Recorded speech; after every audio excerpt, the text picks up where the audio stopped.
students. Today I am going to give you some tips regarding coughing and sneezing. So when you cough, you can cough either on your hands or on your elbows. Like if I am coughing,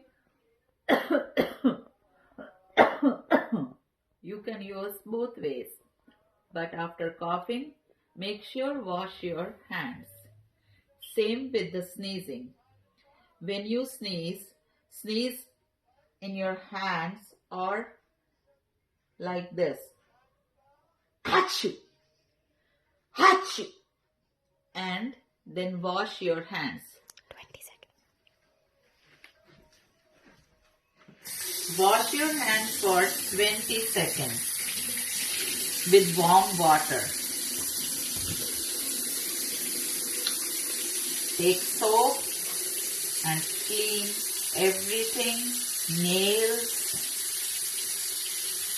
in between the fingers.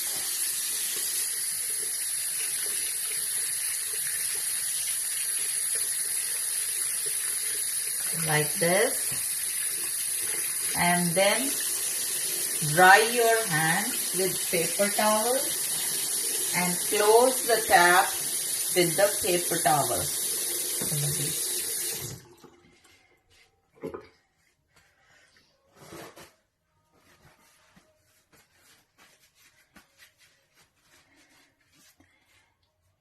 And put the paper towel in the trash can. Thank you.